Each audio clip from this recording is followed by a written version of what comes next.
MFM Radio, les Buzz People. Bonjour Laurent Argelier. Bonjour et bonjour à tous. Ce matin dans les Buzz People, nous avons le plaisir d'avoir avec nous Magali Veil. Vous vous en souvenez certainement. Bonjour Magali. Bonjour. Magali Veil, gagnante en 2005 de la 5e saison de la Star Academy. Aujourd'hui un titre, La Nausée, votre nouveau titre disponible à partir de ce 4 juin sur les plateformes de téléchargement. Alors pourquoi ce titre ? Je voulais un rapport avec l'enfant. Il y a une raison simple, c'est que vous êtes enceinte, d'ailleurs c'est oui, pas mais un secret. À l'époque, je l'étais pas. Bah oui, à l'époque vous l'étiez pas, donc c'était peut-être prémonitoire comme titre. Et donc du coup voilà, je voulais un titre qui assez général sur. J'ai donné un thème assez général sur l'enfant, et on m'a sorti ce titre-là sur la grossesse en fait. Ça tombe bien, donc vous êtes enceinte, vous avez à peine 24 ans, c'est votre premier enfant. Alors au-delà du changement physique, qu'est-ce qui change dans votre tête ? L'humeur, c'est-à-dire, vous êtes insupportable, c'est ça ? Elle rigole tout le temps, je crois. Ouais, l'humeur en fait, toutes les femmes, c'est la même chose, mais je peux d'un seul coup m'arrêter de parler et me mettre à pleurer, je peux d'un seul coup piquer une gueulante, voilà. En fait, c'est l'humeur des femmes à l'habituel, mais multipliée par 10. Quelle incidence est-ce que ça va avoir sur votre carrière professionnelle ? Aucune.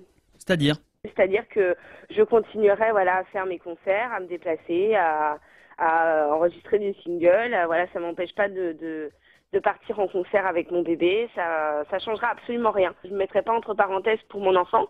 Je continuerai et puis ça lui donnera peut-être le goût de la musique aussi, on ne sait pas. C'est dur d'être enceinte, Magali Veil. Il faut quand même l'assumer et surtout assumer aussi les critiques parce que les critiques, elles fusent de ci, de là et elles sont pas très tendres. Est-ce que ça vous touche ? Ça dépend.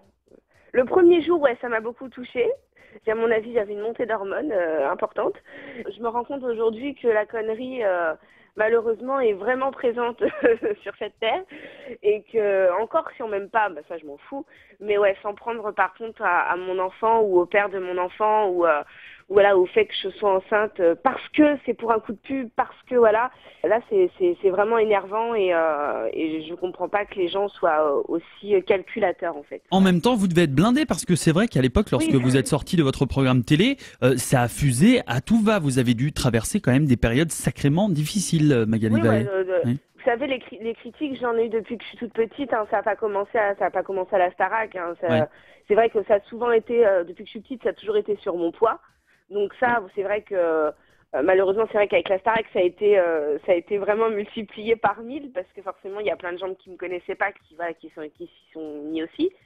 Mais là, c'est différent. C'est l'étape d'une femme en fait qu'on juge. C'est vraiment plus personnel en fait. Donc du coup, forcément, ça touche un peu plus sur le moment. Voilà. L'album, il est prévu pour quand ?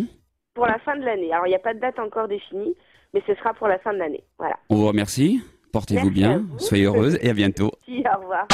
Sur MFM Radio, les stars se confient dans les Buzz People de Laurent Argelier.